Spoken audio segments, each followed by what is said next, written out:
BRS హయాంలోకి వచ్చిన తర్వాత so ఈ తుమ్మిడిహెట్టి దగ్గర తుమ్మిడిహెట్టి వద్ద ఈ ప్రాజెక్ట్ నిర్మించడానికి ఎలాంటి అదే ఆ బ్యారేజ్ కోసం ఏమైనా ప్రయత్నాలు చేసిరా లేదా అంటే ఆ బ్యారేజ్ కోసం వీళ్ళు చాలా ప్రయత్నాలు చేశారు నిజంగా కూడా. అంటే ఇక్కడ నీళ్ళ విషయంలో ఎందుకంటే తెలంగాణ మూమెంటే నీళ్లు, నిధులు, నియామకాలు ఈ మూడు అనేటువంటి కాన్సెప్ట్. ఈ మూడిట్లలో ఫస్ట్ నీళ్ళే.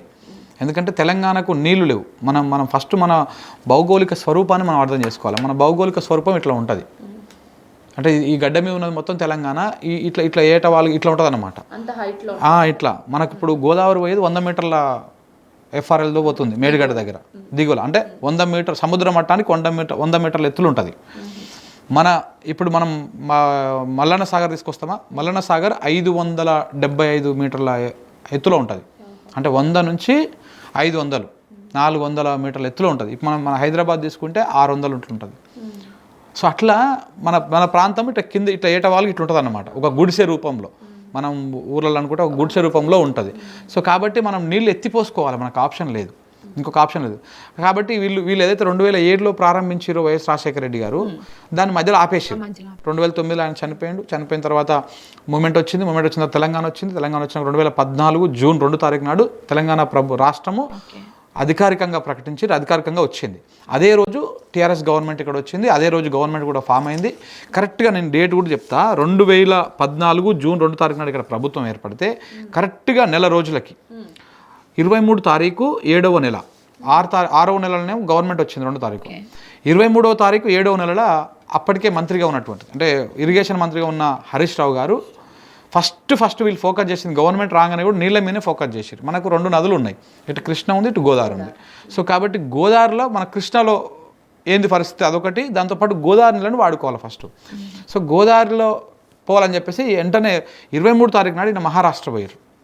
ఎవరు? హరీష్ రావు గారు. కరెక్ట్గా గవర్నమెంట్ ఏర్పడినటువంటి 35-40 రోజుల వ్యవధిలోనే అది 2వ తారీఖు అంటే అందులో ఒక 28 రోజులు, ఇది ఒక 23 రోజులు, 40-45 రోజులల్లో 45 రోజులలోనే వీళ్ళు వెంటనే స్టడీ చేసుకొని అసలు వాళ్ళని ఏదైతే 148కే ఒప్పుకుంటారు కదా వాళ్ళు మహారాష్ట్ర వాళ్ళు 152 మీటర్లకు ఒప్పిద్దామని చెప్పేసి వీళ్ళు పోయి అక్కడ ఇరిగేషన్ మంత్రి దగ్గరికి వెళ్ళి ఇక్కడ నుంచి ఇరిగేషన్ అధికారులు, ఇరిగేషన్ మంత్రి హరీష్ రావు గారు అక్కడ కూడా ఇరిగేషన్ మంత్రి ఇరిగేషన్ అధికారులతో కూర్చొని మాట్లాడారు. అప్పటికి కూడా అక్కడ కాంగ్రెస్ గవర్నమెంటే ఉంది. ఇంకా ఇది వీళ్ళు పోయే నాటికి కాంగ్రెస్ గవర్నమెంటే ఉంది.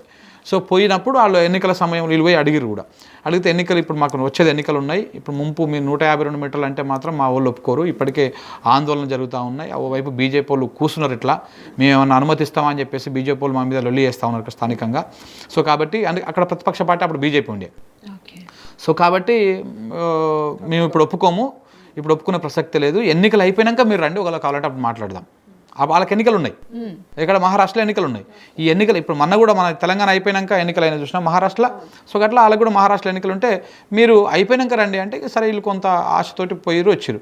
ఎన్నికలు అయిపోయినాక ఎన్నికల తర్వాత ఇంకా 2-3 సార్లు మధ్యలో కూడా పోయారు. ఇప్పుడు ఆగస్టు 16 తారీఖు నాడు ఒకసారి పోయారు, అంతకుముందు అదే నెలలో ఒకసారి పోయారు, ఆగస్టు 16 తారీఖు 2014లో పోయారు, మళ్ళీ 2015 2వ ఫిబ్రవరిలో పోయారు. ఇట్లా తిరుగుతూనే ఉన్నారు. 2-3 సార్లు తిరిగిరు, వచ్చారు, వాళ్ళు ఒప్పుకోవడం లేదు, రకరకాల ప్రజెంటేషన్లు ఇచ్చారు. ఇందులో వీళ్ళు మంచి ప్రపోజల్ కూడా పెట్టారు. చనిపోయిన స్వర్గీయ ఆర్ విద్యాసాగర్ రావు గారు ఉన్నారు. సో ఆయన నీళ్ళ మనిషి అంటారు, చూసినాం మనం, నీళ్ళ ముచ్చట్లు ఇవన్నీ చెప్పేటాడు. సో ఆయన ఏం చెప్పారంటే మహారాష్ట్రకు ఓపెన్ ఆఫర్ ఇచ్చారు. మీ ప్రాంతంలో మునుగుతున్నటువంటి భూములకి ఎంత ఇవ్వాలనో నష్టపరిహారం ఎంత అంటే అంత మేము ఇస్తాము, రెడీగా ఉన్నాం. మీ ప్రాంతంలో భూములు మునుగుతున్నాయి, ఇండ్లు పోతున్నాయి, ఊర్లు పోతున్నాయి కదా, వాళ్ళకు నష్టపరిహారం మీరు చెప్పినటువంటి స్కేలే ఇస్తాం మేము. మీరు ఎకరానికి 10 లక్షలు ఇవ్వమంటే ఇస్తాం, లేకపోతే ఎకరానికి 20 లక్షలు ఎంత ఇవ్వమన్నా అంత ఇస్తాం, మాకు ఒప్పుకోండి అని చెప్పేసి కూడా చాలా ప్రయత్నాలు చేశారు. కానీ అవన్నీ ఏవి కూడా వర్కౌట్ కాలే. చివరికి ఇది అయిపోయింది. దాని తర్వాత హరీష్ రావు గారు చాలాసార్లు తిరిగారు. చివరికి ఏమైంది, 17వ తారీఖు ఫిబ్రవరి 2015 గవర్నమెంట్ మారింది. మహారాష్ట్రలో గవర్నమెంట్ మారింది. అక్కడ కాంగ్రెస్ గవర్నమెంట్ దిగిపోయింది, బీజేపీ గవర్నమెంట్ వచ్చింది. దేవేంద్ర ఫడ్నవీస్ సీఎం అయ్యిండు. 17 తారీఖు 2వ నెల అంటే కేసీఆర్ బర్త్డే ఆ రోజు. ఆ బర్త్డే రోజే ఇక్కడ మన తెలంగాణ ప్రాంతానికి సంబంధించినటువంటి విద్యాసాగర్ రావు గారు అక్కడ గవర్నర్గా ఉన్నారు. సో కాబట్టి ఆయన మధ్యవర్తిత్వంలో ఈ 2 రాష్ట్రాల ముఖ్యమంత్రులు ఆడ కూర్చున్నారు. మన మహారాష్ట్రలో కూర్చొని మాట్లాడుకున్నారు. మీరు 152కు ఒప్పుకోండి దయచేసి, మా ప్రాంతానికి నీళ్ళు తీసుకోవడానికి ఇంతకు మించిన ఆప్షన్ మాకు లేదు, గోదావరి నీళ్ళని మేము వాడుకోవాలంటే మీరు 152 మీటర్లకు ఒప్పుకుంటే మేము ఏం చేస్తాం, ఆ నీళ్ళు ఎత్తుకొని మా ఎల్లంపల్లిలో పోసుకొని మేము మా ప్రాంతానికి నీళ్ళు ఇచ్చుకుంటాం. సో మాకు ఇది పరిస్థితి అని చెప్పేసి వాళ్ళు మొత్తం తెలంగాణ మూమెంట్ ఉద్దేశాన్ని నీళ్ళ ఇవన్నీ కూడా చెప్పడం జరిగింది కేసీఆర్ గారు. అయినా కానీ వాళ్ళు ఒప్పుకోలేదు.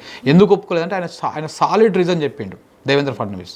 ఏమని చెప్పిండు, మొన్నటి దాకా మేము ప్రతిపక్షంలో ఉన్నాం, కాంగ్రెస్ గవర్నమెంట్, అప్పుడు కాంగ్రెస్ గవర్నమెంట్ 152 మీటర్లకు ఒప్పుకుంటుందేమో అని చెప్పేసి మేము పోయి ఆడ ధర్నాలు చేసినాం, ఇది కాంగ్రెస్ గవర్నమెంట్ మీద లొల్లులు చేసినాం.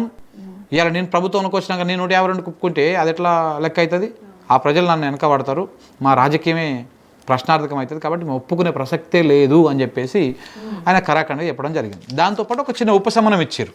ఏమని ఉపశమనం ఇచ్చారు, ఇప్పుడు 152కి అయితే ఒప్పుకోం, కానీ 148 కట్టుకోండి మీరు.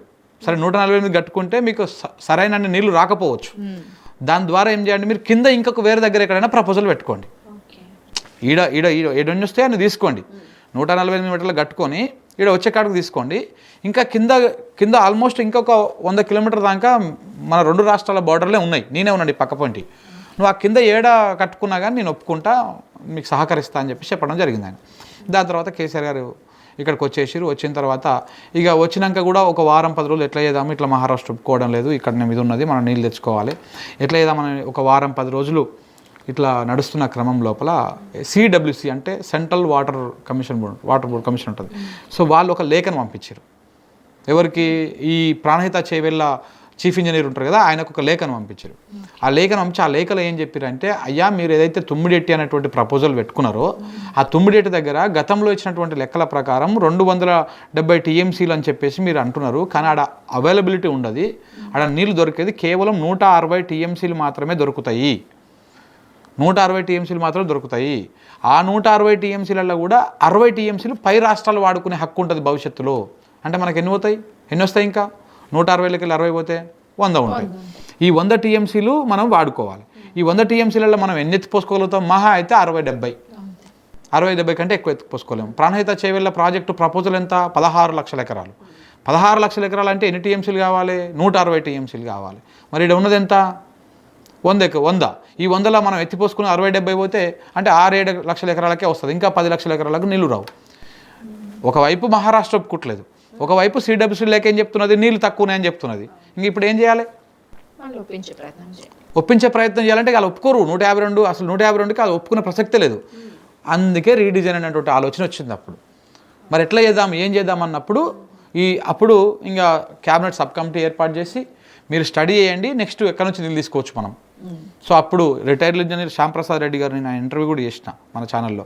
శ్యాంప్రసాద్ రెడ్డి గారితో ప్లస్ విద్యాసాగర్ రావు గారితో ఇట్లా రిటైర్డ్ ఇంజనీర్లతో ఒక కమిటీ, టెక్నికల్ కమిటీ, అట్లాగే క్యాబినెట్ సబ్ కమిటీ, ఇట్లా కమిటీలు ఏర్పాటు చేసి మొత్తం స్టడీ చేయించి దీంతోపాటు కేంద్ర ప్రభుత్వం ఆధీనంలో ఉన్నటువంటి వ్యాప్కోస్ అనేటువంటి సంస్థకు కూడా ఈ డిపిఆర్ తయారు చేసేటువంటి బాధ్యతలు ఇచ్చారు. సో వాళ్ళు కూడా ఇది తయారు చేశారన్నమాట. ఇవన్నీ ఇంత జరిగిన తర్వాత దాదాపు ఒక సంవత్సరం పాటు ఈ ఒప్పించే ప్రయత్నాలు జరిగినాయి, అయినా జరగలేదు. ఆడ 148 కంటే వాళ్ళు ఒక్క అడుగు కూడా పెంచుతందుకు వాళ్ళు ఒప్పుకోలేదు. మనకు ఆడ వాటర్ అవైలబిలిటీ తక్కువ ఉన్నది. తద్వారా ఏం చేశారు, ఇంకా నెక్స్ట్ ఏంటి అన్నప్పుడు ఈ కమిటీ సభ్యులు వీళ్ళందరూ సబ్ కమిటీ కానీ, టెక్నికల్ కమిటీ కానీ, రిటైర్డ్ ఇంజనీర్లు కానీ వీళ్ళందరూ కూడా స్టడీ చేసి రీడిజైన్ చేయాలనేటువంటి కంక్లూజన్కి వచ్చారు. ఇక్కడ ఇది కేసీఆర్ ఒక్కరి నిర్ణయం కాదు, ఇది రీడిజైన్ అనివార్యమైంది. ఇక్కడ మనకు అర్థం చేసుకోవాల్సింది, ఒప్పుకోకపోవడం ఒకటే కాదు రీజన్, వాటర్ అవైలబిలిటీ కూడా తక్కువ ఉంది. ఇచ్చినటువంటి లేఖలో వాటర్ అవైలబిలిటీ తక్కువ ఉంది, మహారాష్ట్ర ఒప్పుకోవట్లేదు, ఇంటర్ స్టేట్ పంచాయతీలు వస్తున్నాయి. వీటన్నింటికంటే ఇంకొక పంచాయతీ కూడా ఉంది ఆడ, ఏదైతే తుమ్మిడేటి దగ్గర బరాజ్ కడుతున్నారో ఆ బరాజ్ కట్టే పక్కన పెద్ద వైల్డ్ లైఫ్ శాంక్చురీ అని చెప్పేసి ఫారెస్ట్ డిపార్ట్మెంట్ నుంచి అనుమతులు రావు. అలాంటి లిటికేషన్ కూడా ఉంటుంది అనమాట. అంటే ఏపీ గవర్నమెంట్లో అప్పుడు ఉమ్మడి రాష్ట్రంలో ఏం చేశారు సమైక్య పాలకులు, మనకు ఎక్కడెక్కడైతే అనుమతులు రావో అక్కడనే ప్రాజెక్ట్ కడతామని చెప్తారు వీళ్ళు. ఎందుకంటే అది అనుమతి రాదు, మనకు నీళ్లు రావు.